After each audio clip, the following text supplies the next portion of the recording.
Please click on the subscribe button so you get notified when the latest content drops. Now, let's kick it.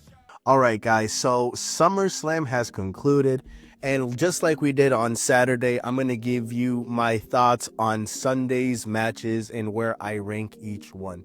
Let's start off with my least favorite match of the night, which was the Solo Sikoa versus Jacob Fatu match. It was a bit underwhelming in my honest opinion. Obviously, Solo retained his title. I thought he was going to retain it with the help of the MFTs, but it felt like a standard, normal steel cage match. Not a lot of big spots. It was executed like they didn't mess it up. It was executed by far way better than the Sami Zayn versus Karrion Kross match from yesterday. But it just felt like it was a bit underwhelming after getting the matches that we got prior to that match. I thought it underdelivered a bit at the end. Yes, we did get Jacob Fatu hitting his iconic moonsault off the top of the steel cage on JC Mateo and Tala Tonga. But other than that, it just wasn't my favorite match of the night. It was honestly a bit of a letdown because I genuinely believed Solo and Jacob Fatu could have stolen the night.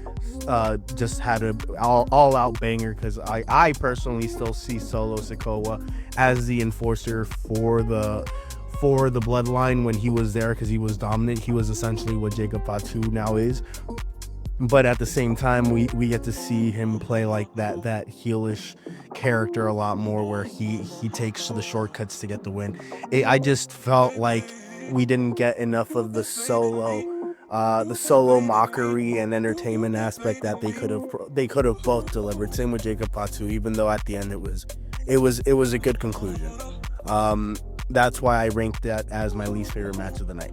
My next, the fifth best match of the night, or the match that I have ranked fifth, would be the Becky Lynch versus Lyra Valkyria match. Yes, it was very physical. Yes, it was a good match. It was better executed. Also, Jacob Fatu and Solo Sikoa was leaps and bounds. Like I said, leaps and bounds better than Sami Zayn versus Karrion Kross. That was by far the worst match of SummerSlam in my honest opinion. Guys, have you heard? Nelson, tell the people. Stadium Mob Productions is an official affiliate of HBO Max. Click on the link in the description and sign up so you can watch hit series like Hard Knocks, Game of Thrones, and House of Dragons. Also, don't forget to hit the subscribe button so you can be notified when the latest content drops. Now, Becky Lynch versus Lyra Valkyria. I believe it was a street fight. I don't know if it was a street fight or a no holds bar match. I know it was no disqualifications. I just didn't enjoy it. It wasn't like, yes, there was some aspects of physicality, but I thought that the zip tie aspect, that basically botched when Lyra was able to get her hands out, and then them basically like redoing the zip tie when she went back underneath the ring and then coming back out, and the zip tie not breaking on the fire extinguisher like they thought it would. Like just like just aspects like that kind of took away from the match. We got to see Becky Lynch be physical. We got to see her just take it to Lyra Valkyria and beat the fuck out of her, and we got to see Bayley come in basically for the save because Becky was going to use the crowbar that Lyra used on Becky when she had the kendo stick, and then cost her ultimately the Intercontinental. It looked messy. It wasn't, in my opinion, it wasn't properly executed, I guess. It was also a bit underwhelming. Becky retained her title, which didn't surprise me. I thought Becky would retain, even though I thought Becky would retain, I also did think they might put the title back on Lyra because of the stipulation, but that ultimately didn't happen.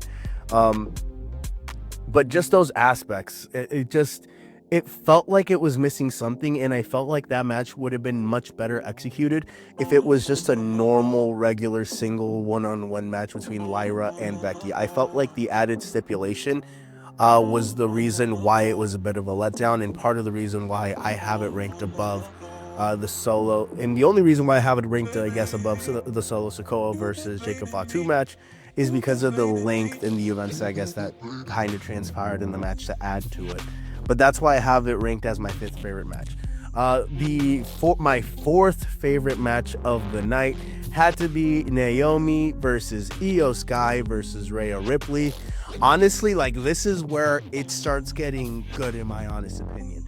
Naomi, wow, Naomi's entrance was phenomenal. She left me very impressed. She hit all of her spots. She looked incredible as the heel. Dominated the beginning portions of the match. They made her look really good. Dominated the beginning portions of the match. Then we saw her basically get taken out. We saw three different styles clashing to make an amazing, incredible fruitcake of a triple threat match between between Naomi, Io, and Rhea. Io, her athletic ability, her high flying in ring ability is amazing. It's second to none, in my honest opinion. Rhea Ripley is mommy still, is fucking lethal. The brutality, and then Naomi playing her part as the heel. And guys, she truly looked amazing. Hit everything that she was supposed to hit. The pace of that match started off slow. It was an opener. Started off slow, gradually got better, and the ending sequence, in my honest opinion, was amazing. It was amazing. You saw Rhea hit a riptide off the top rope, and then you think she's gonna win. Naomi comes in, gets the 1-2-3 by holding on to the tights on Rhea Ripley, who ate the pin.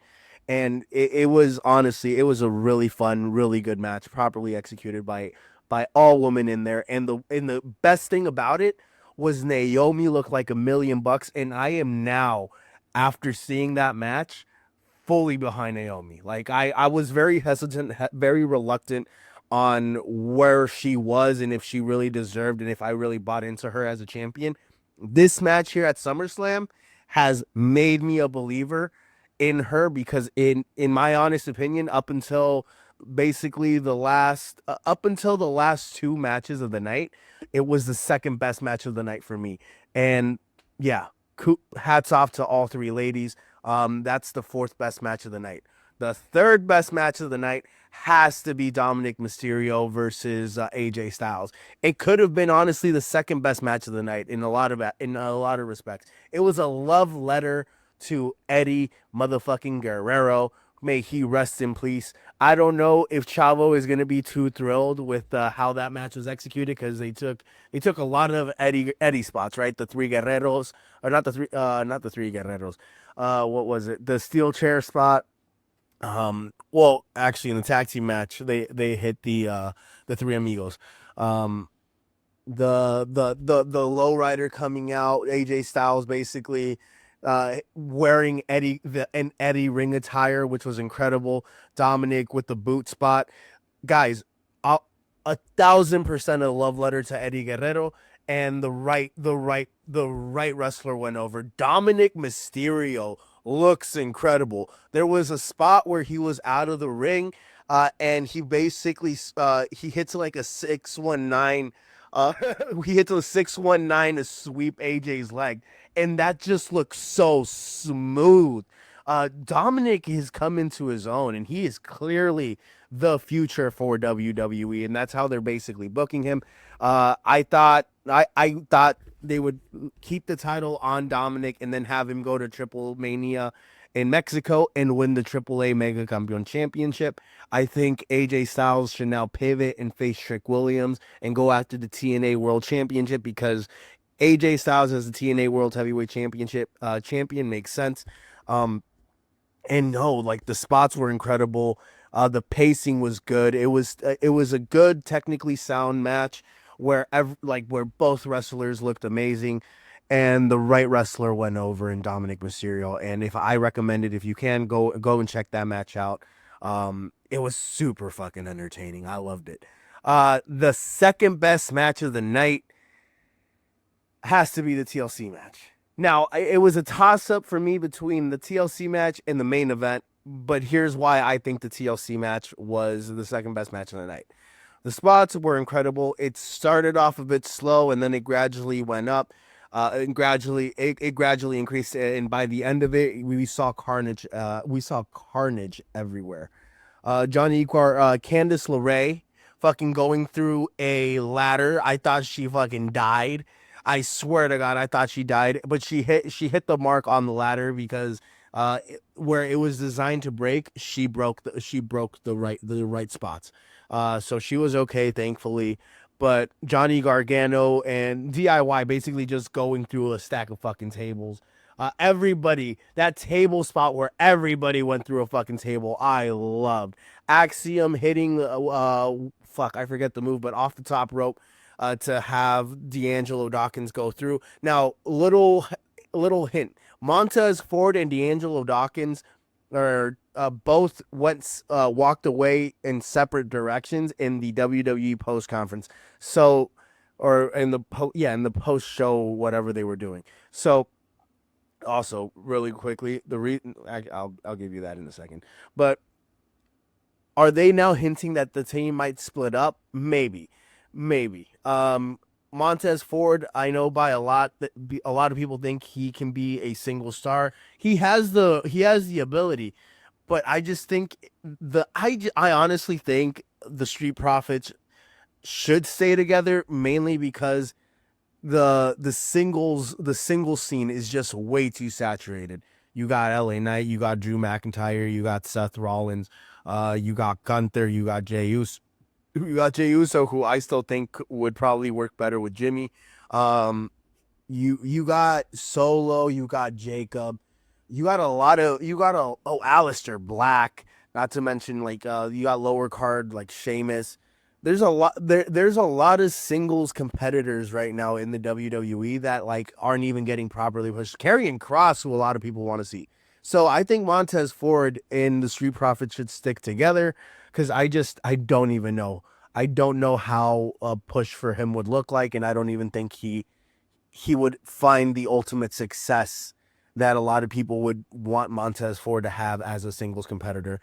And and yeah, and with that being said, the best match of the night was the John Cena versus Cody Rhodes main event in the street fight.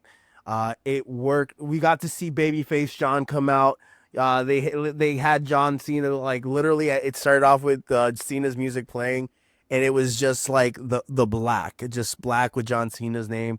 And then when he's about to walk out, that's when you see the colors come back, and you see full on babyface John Cena, where he runs into the fucking ring. Because it was a street fight, it was babyface versus babyface. You got to see Super Cena versus Super Cody. Fucking finishers after finishers after finishers and kickouts and just a lot of action. Cody taking a lot of abuse outside of the ring, going through a couple of fucking tables, getting an AA on the fucking concrete ramp coming down into the ring. It was a great match, very entertaining, proper, like the pacing was great, properly executed. It was way better than the WrestleMania main event. Cody ultimately did go over. He did the salute to John, like thank you for everything. Hit a last crossroads, got the 1, 2, 3, and became the new WWE Undisputed Champion. I would have loved for John to retain. I would have loved for John to hold on to the title until like the very last day where he ultimately lost it to Cody. But the ending to that match afterwards, yes, Cody got the Undisputed Championship. Yes, we got to see babyface and babyface, and Cody remained a babyface, even though it was a street fight and he did whatever was necessary. But because it fell under the stipulations of what the match was supposed to be, Cody was able to maintain his babyface and not turn into a heel. I know there was a lot of hinting towards it, but we got a full-on street fight, uh, because everything that Cody did fell into the parameters of the match. Cody remains a babyface. John is now a babyface going into a feud with Brock Lesnar, who made his iconic fucking return tonight. Um, and oh god, that whole thing, oh lord. Yeah, so after the match we saw Cody, basically Cody and John embrace babyface moment, and then we hear the Beast's music hit and walk out, and that entire arena exploded. That pop was amazing. And then the faces that people had. Yeah, I saw like just a lot of jaws on the fucking floor around the ring because they couldn't believe that Brock was back in his cowboy hat. And what does Brock do? Takes that cowboy hat off, goes into the ring, and hits John Cena with an F5 and then walks out. That is incredible. I can see why they're not doing any more WWE press conferences anymore because they don't want to answer questions on Brock Lesnar coming back. Triple H does not want to answer those questions, so they're doing a post show. I think the press conferences are going to be gone until Brock officially leaves the company. But until then, yeah, Brock, we're going to have post shows where the winners or everything gets recapped by WWE internally. And yeah, press conferences are a thing of the past now. And yeah, that's my ranking for WWE SummerSlam 2025 Night 2 on Sunday. Guys, join me, Alex the Man Angelov, and check out A&A Radio, where we're going to be talking about the latest and greatest financial news, investments, banking, and personal finance. Check out the channel, and don't forget to hit the subscribe button so you can be notified when the latest content drops.